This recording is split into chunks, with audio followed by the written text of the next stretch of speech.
Thanks for calling. Hi. My question has to do with the change of the Saturday Shabbat to Sunday. It appears to me in reading New Testament that there was no change at all, and all of a sudden we get to the 2nd, 3rd century, and everything that's Jewish gets jettisoned, and so Okay. does the Sabbath. Okay, I'll talk about that, but there's loud noise on your line. I'm going to have to put you on hold, but I'll definitely address it.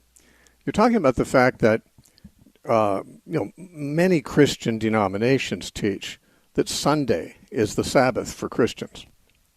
And yet, of course, in the time of Jesus and the apostles, Sunday was never regarded to be the Sabbath. Jesus was a Jew, and the early apostles were Jews too. And when they kept Sabbath, if they did keep Sabbath, we're not really sure they did, but if they kept Sabbath, it was Saturday. That's the only Sabbath they'd ever heard of. There's never been any other Sabbath than Saturday. Now, when I say if they kept Sabbath, I have to say it's not really clear that they did.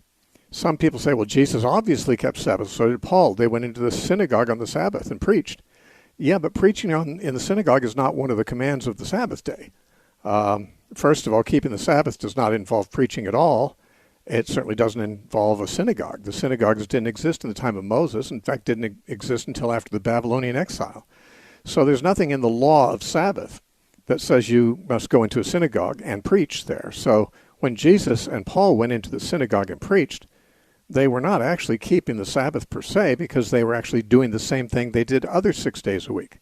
They preached 7 days a week. It's just that their audience was often found in the synagogue if it was the Sabbath. The Jews gathered on the Sabbath in synagogue, and to find an audience among them, Jesus would go in there and preach them, and so would Paul. But we don't read that they were keeping the Sabbath in the sense that the Bible commands it to be kept. For example, the Bible commands that you don't do your ordinary work on the Sabbath day. Very, very specifically, the command often says, in 6 days you do all your work for the week, and then you take a rest and don't do that work on the Sabbath. Yeah, well, Jesus didn't observe that. He did the same work on the Sabbath as he did any other day. So did Paul. So we don't have any real record of them keeping the Sabbath in the sense of ceasing from their normal labors on the Sabbath. But insofar that we read of them doing anything on the Sabbath, it was Saturday.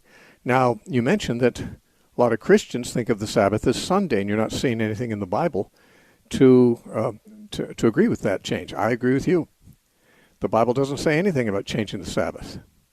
Some people say, well, because Jesus rose on Sunday morning, the Christians changed the Sabbath from Saturday to Sunday to celebrate his resurrection. Well, it is true that early Christians began to meet on Sundays. Actually, initially, and after the Pentecost, it looks like they met every day for a long time. But eventually, probably they had to get back to their jobs and ordinary responsibilities, so they couldn't meet every day. And it became customary very early on to meet on Sunday. But they didn't call Sunday the Sabbath. They simply didn't believe the Sabbath was a Christian obligation. In the early centuries, Justin Martyr, for example, in his dialogue with Trypho the Jew, he made it very clear Christians don't believe that they have to keep the Sabbath. The Sabbath was for the Old Covenant. It was not for the New Covenant. So he didn't say, we have changed the Sabbath from Saturday to Sunday, and now we keep the Sabbath on Sunday. He said, no, Sabbath-keeping, he said, that was never done before the law. He said Abraham didn't keep the Sabbath, and I think he's got the Bible on his side for that.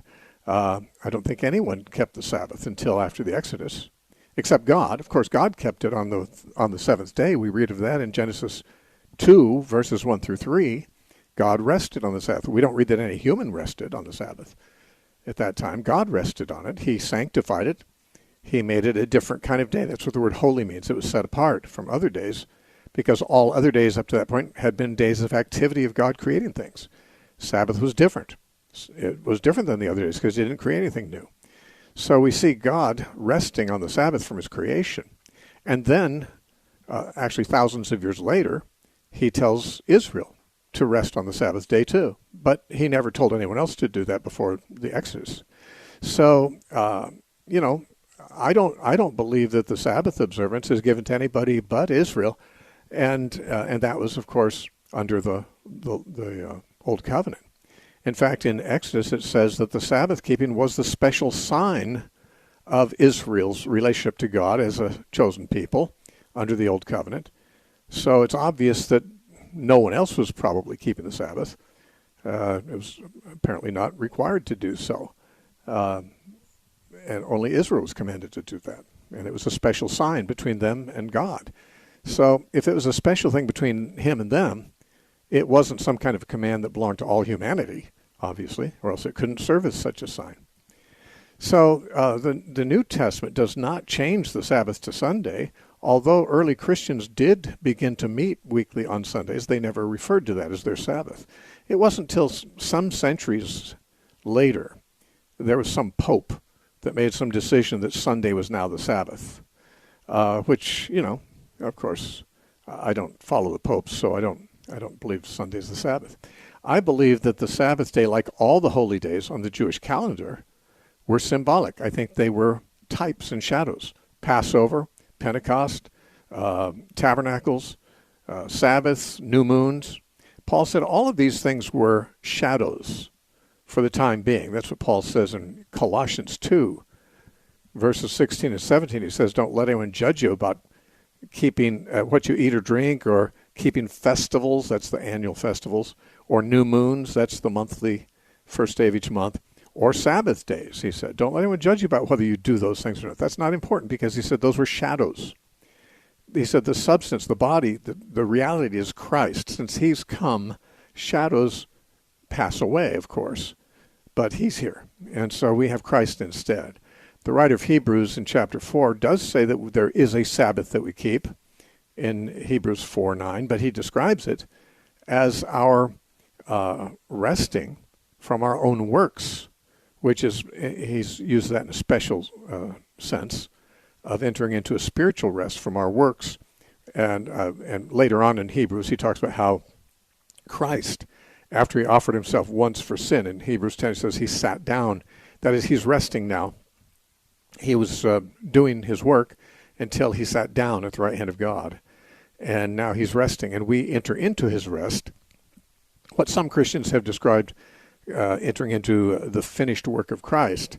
The Bible doesn't use the term finished work, but it certainly has that concept there in Hebrews 10. So the Sabbath as a day of the week that was observed as a holy day, just like the new moons, which were observed every month, or the festivals that were observed every year. All of these were part of the festal calendar of Israel after they came out of Egypt.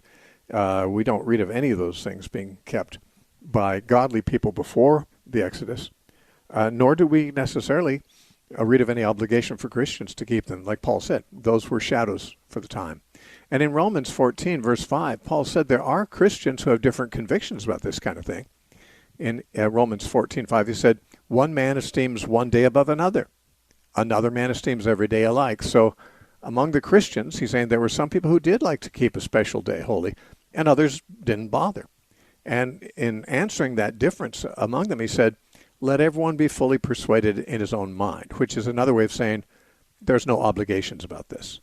Let everyone follow their own conscience, because there's no command of God that everyone's supposed to keep about this, which means, of course, that Paul did not recognize any command of God to keep the Sabbath or any other holy days. He said some people do that and other people don't, but everyone's free to follow their own conscience, which means there's no obligation to do it otherwise. So that's how I approach that whole subject, and I hope that's helpful.